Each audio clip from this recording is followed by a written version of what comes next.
Hello दोस्तों, स्वागत है आप सभी के क्लासेस में। आपको इस वीडियो में थर्मल इंजीनियरिंग का एक बहुत ही स्मार्ट तरीके से रिवीजन करने का एक आपको मिलने वाला है। इसमें आपको जो सिलेबस दिख रहा है थर्मल इंजीनियरिंग का, इसमें जो टॉपिक्स यहाँ पे आपका दिया हुआ सिलेबस में, टॉपिक के बारे में यहाँ पर मैं आपको अभी सारा चीज़ इस वीडियो में डिस्कस करूँगा।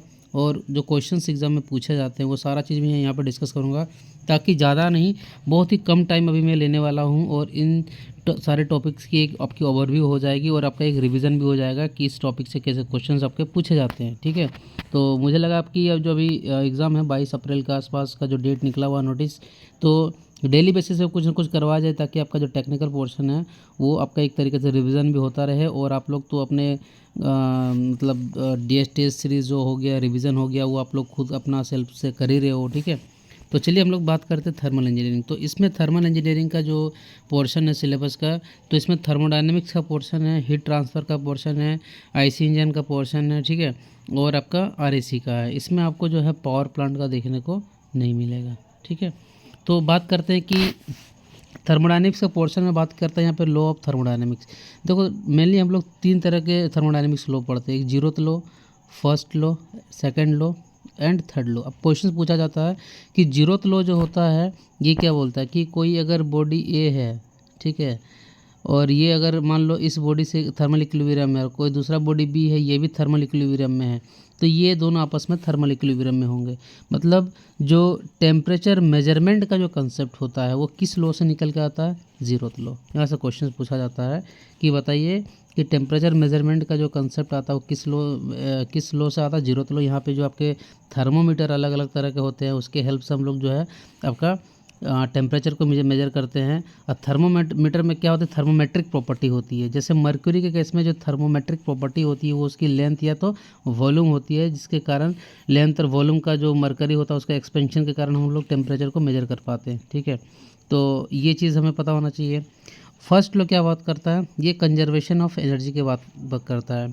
ये बोलता है for a close system undergoing in a cyclic process, net heat interaction जो होता है is equal to net work interaction के बराबर होता है फॉर साइक्लिक प्रोसेस के लिए। मतलब समझिए कि कंजर्वेशन ऑफ एनर्जी के बारे में अगर कोई बात करता है तो फर्स्ट लॉ बात करता है। सेकंड लॉ बात करता है कि जो हीट का जो फ्लो होता है हमेशा आपका हाई टेम्परेचर से आपका लो टेम्परेचर की वो फ्लो करेगा। तो एंट्रोपी का जो कंसेप्ट निकल के आता है वो कहाँ पे निकल के आता है? सेकंड लॉ से निकल के आता है। ये क्वेश्चन आपको पूछा जाता है। उसके बाद PMM1, ये परपेचुअल मोशन मशीन वन जो होता है, इसका जो कंसेप्ट होता है ये फर्स्ट लॉ ऑफ थर्मोडायनेमिक्स से निकल के आता है। और वहीं पे क्वेश्चन पूछा जाता है कि PMM2 जो परपेचुअल मोशन मशीन 2 है, इसका कंसेप्ट कहाँ से निकल के आता है? तो ये सेकेंड लॉ ऑफ थर्मोडायनेमिक्स से निकल के आता है। क्लियर है? तो चलिए आगे बढ़ते हैं। तो यहाँ लो अब पूछा जा रहा है conversion of heat into work और वाइस वर्सा। हमने फर्स्ट लॉ में हम लोग निकाले थे कि del Q minus del W is equal to change in internal energy होता है। और इंटरनल एनर्जी का एक प्रॉपर्टी होता है, ठीक है, ये प्रॉपर्टी है। और आपके जो हीट ट्रांसफ़र और वर्क ट्रांसफ़र ये बाउंड्री फिनोमिना है, ट्रांजिट फिनोमिना, ये पाथ फंक्शन, ये पाथ पे डिपेंड करते हैं। ठीक है, ये पाथ फंक्शन दोनों ही क्या है? पाथ फंक्शन है। प्रॉपर्टी जैसे इंटरनल एनर्जी हो तो ये क्या प्रॉपर्टी? ये पॉइंट फंक्शन कहलाती है। जो भी प्रॉपर्टी होती है वो पॉइंट फंक्शन कहलाती है। ठीक है, उसके बाद बात करते हैं और अब आगे चलिएगा फर्स्ट लॉ में। तो आपने देखा होगा for close system under going है साइक्लिक प्रोसेस, जो आपको इंटीग्रेशन टोटल वर्क जो निकल के आता है इंटीग्रेशन P इंटू डी भी निकल के आता है। फिर अलग अलग प्रोसेस के लिए हम लोग वर्क डन भी निकालते हैं। जैसे कि आपको पता होना चाहिए यहाँ जो आइसोकोरिक लिखा हुआ है यह आपका आइसोमेट्रिक लिखा हुआ रहेगा। ठीक है, आइसोकोरिक रहे चाहे आइसोमेट्रिक रहे, इसको हम लोग कांस्टेंट वॉल्यूम का प्रोसेस बोलते हैं। ठीक है, आइसोबारिक रहे या आइसोपिस्टिक, इसमें प्रेशर कांस्टेंट होता है। आइसोथर्मल हाइपरबोलिक मतलब टेम्परेचर कांस्टेंट। और आइसेंट्रोपिक का मतलब होता है रिवर्सिबल एडियाबैटिक, जिसमें हीट ट्रांसफ़र जो होता है वो आपका जीरो, मतलब एंट्रोपी जो होता है आइसेंट्रोपिक प्रोसेस में S1 = S2 कांस्टेंट होता है। ठीक है, तो आइसेंट्रोपिक का मतलब होता है रिवर्सिबल एडियाबैटिक। पॉलीट्रोपिक मतलब n <1 जो होता है वो पॉलीट्रोपिक में आ जाता है। ठीक है, थ्रोटलिंग प्रोसेस में जो होता है इंथैल्पी कांस्टेंट होता है। इंथैल्पी H जो होती है ये कांस्टेंट होती है किसमें? थ्रोटलिंग प्रोसेस में। तो आप सभी ने यहाँ पे जो है अलग अलग इनका PV डायग्राम में आपने पढ़ा भी होगा, ये भी पढ़ा होगा कि जो PV डायग्राम होता है area under the PV diagram जो होता है वो वर्क डन के बारे में बात करता है। Area under the PV diagram जो होता है वो वर्क डन के बारे में बात करता है, ठीक है।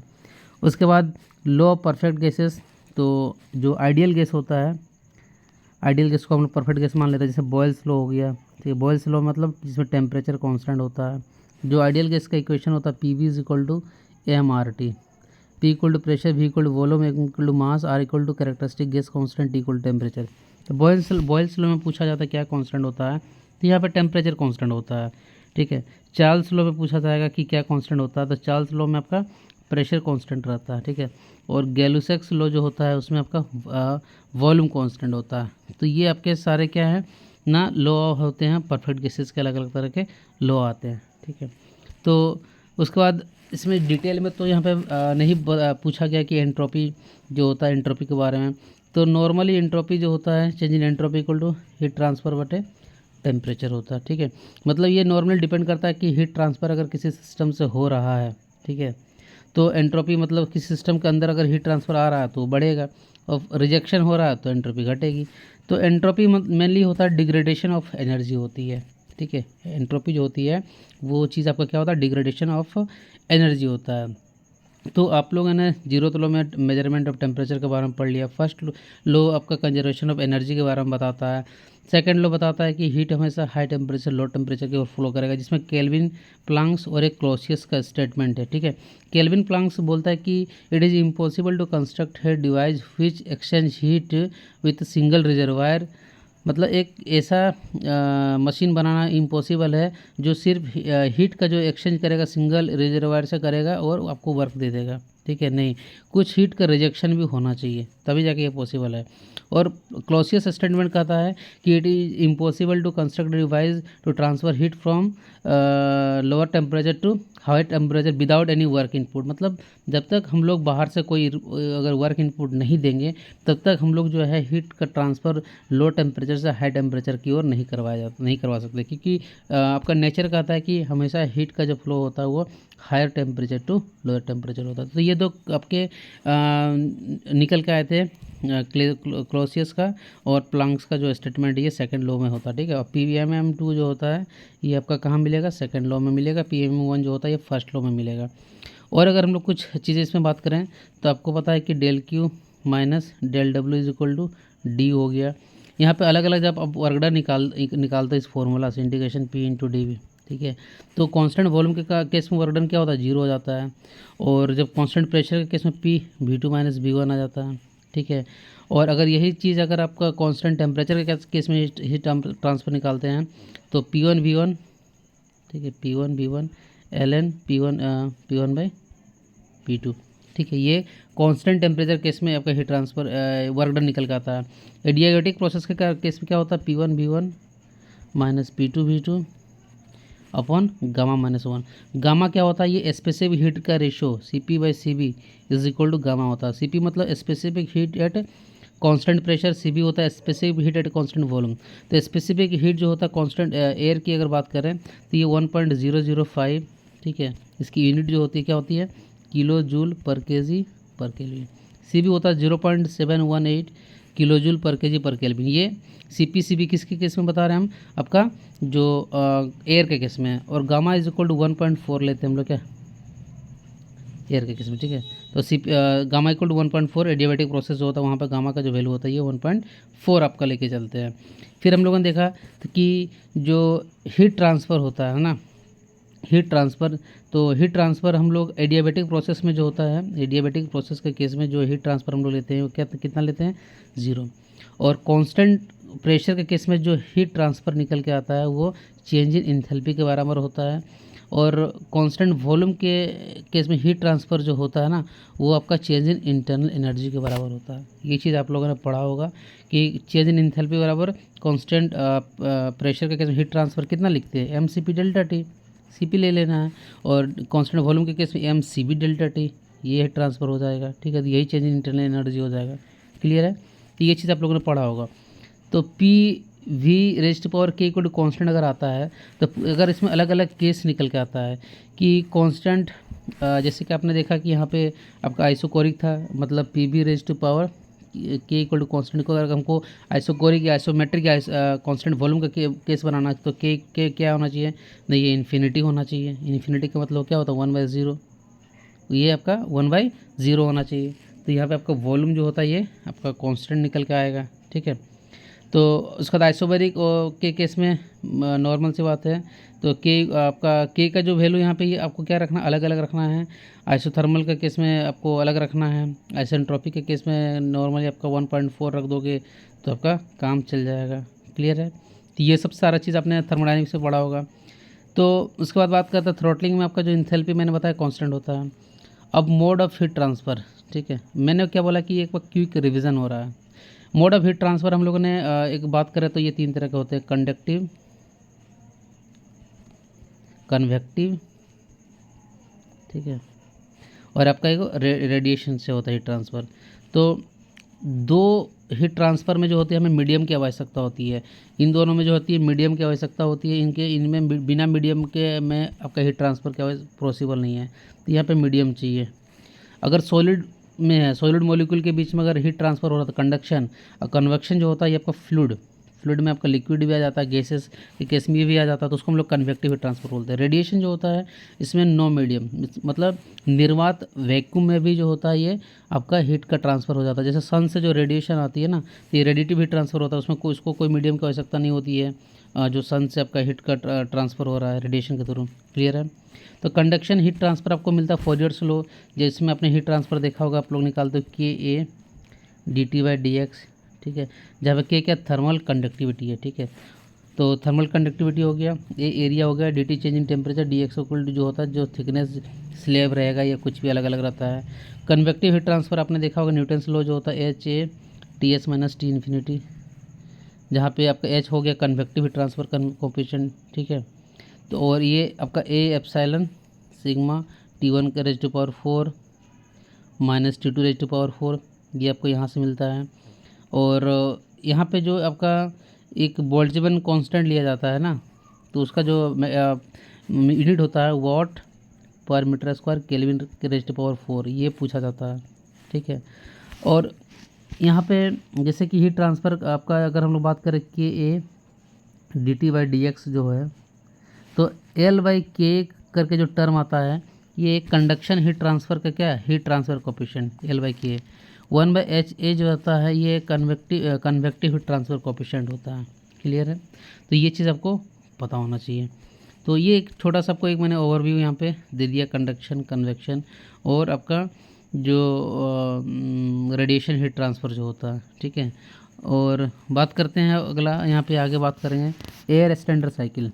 तो ये 3 तरह के हैं, Carnot cycle, auto cycle, diesel cycle. यहाँ पे हमको पढ़ना है इसका construction and working of internal combustion engine के बारे में है। Comparison of diesel engine and petrol engine इसके बारे में दिया गया है। Systems of internal combustion engine, performance of internal combustion engine. तो छोटा छोटा सा एक ओवरव्यू देता हूँ मैं आपको। कार्नोट साइकिल भी एक आइडियल साइकिल होता है जिसकी एफिशिएंसी इन सभी एफिशिएंसी से ज़्यादा होती है। और ऑटो साइकिल और डीजल साइकिल की अगर एफिशिएंसी की बात करोगे तो प्रैक्टिकली डीजल साइकिल की एफिशिएंसी ज़्यादा होती है ऑटो साइकिल से, किससे ज़्यादा होती है, ठीक है।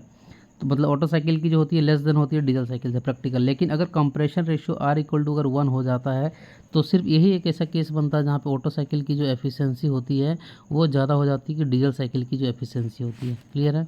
अब कार्नोट साइकिल में जो होती है 4 प्रोसेस होते हैं अगर आपको बात करेंगे, इसमें आपके 2 कॉन्स्टेंट टेम्परेचर और 2 आपके आइसेंट्रोपिक प्रोसेस के जो होती है प्रोसेस होती है, ठीक है। 2 आइसेंट्रोपिक और 2 कांस्टेंट टेम्परेचर। ऑटो साइकिल में भी अगर पीवी डायग्राम अगर इसकी बात करो तो इसमें 4 प्रोसेस होती है। कौन कौन से 4 होते हैं भैया? तो इसमें 2 कांस्टेंट वॉल्यूम का प्रोसेस होता है और 2 आइसेंट्रोपिक होता है। और अगर आप बात करोगे डीजल साइकिल केस में तो इसमें 2 आइसेंट्रोपिक होता है, एक कांस्टेंट प्रेशर पे हीट एडिशन होता है, कांस्टेंट वॉल्यूम पे हीट का रिजेक्शन होता है। ये इसका पीवी डायग्राम होता है। क्लियर है। आपने 1-R⁻⁴Γ-1, ठीक है। एफिशिएंसी भी देखा होगा ऑटो साइकिल का, डीजल साइकिल के बारे में भी देखा होगा। Compressor ratio R equal to R होता है जो कि 1/C+1, मतलब C होता है क्लियरेंस रेशियो जो कि क्लियरेंस वॉल्यूम अपन स्वेप्ट वॉल्यूम का रेशियो कहलाता है, ठीक है। फिर आपने देखा होगा कि 2 स्ट्रोक इंजन होते हैं और 4 स्ट्रोक इंजन होता है।